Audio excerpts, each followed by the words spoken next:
So I'm gonna tell you a story about writing this record.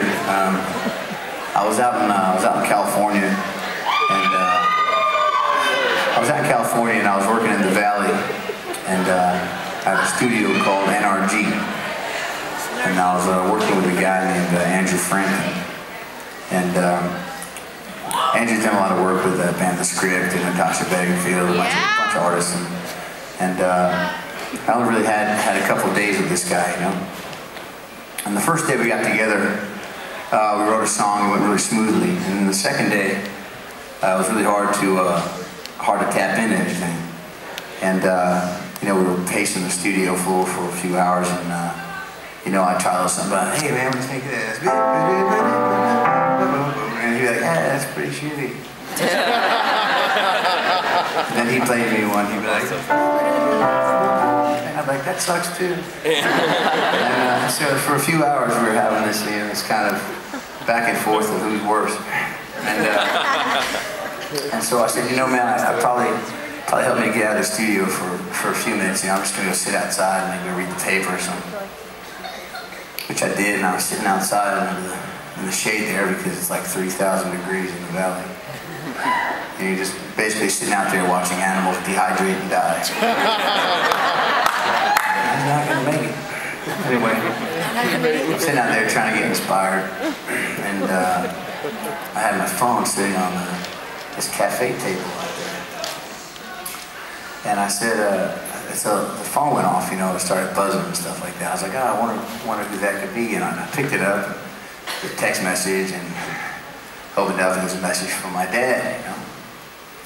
And my dad was, you know, always a really motivational guy, so I was thinking this could be good, you know. Maybe, you know, I was really lucky to have a guy, you know, in my life who was like that. So I opened it up, and in his classic manner, he wrote something to the effect of, hey Gavin, it's your old man. I know you work with Andrew today. Don't waste his fucking time. Don't let your old man down.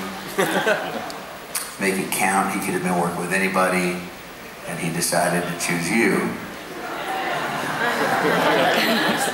It's, you know, when you're up here, when you're feeling like you're up here, that helps, you know. So I was like, ooh, wow, that's inspiring. Anyway. So what was weird is I immediately, because of fear of my father, I came up with an idea like this, you know, like, Jesus, I can't let my old man down. So anyway, I got really excited, and I started walking down the hallway of the studio back to the actual recording room, because I was excited to tell Andrew what, you know, the music idea I had, because the whole thing came to me immediately.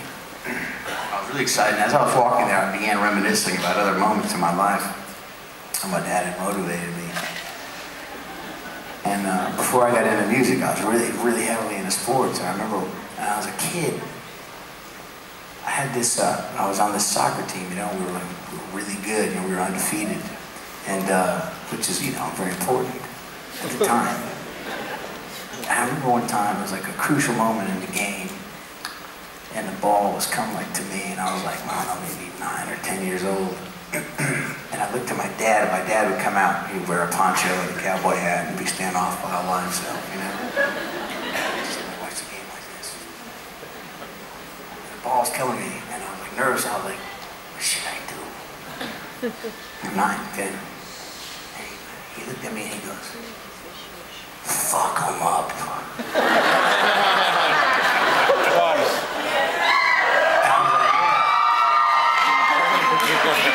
Because at that moment, I was wondering why my dad was a prison guard and not a poet.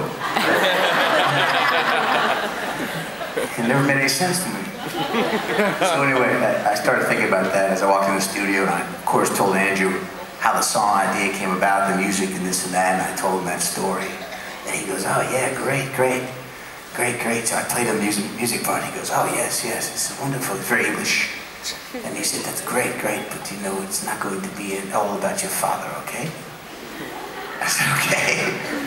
I just don't think it would sound pretty enough. Okay, I said, okay. So for the next couple hours, we worked on this and wrote this song called Spell It Out.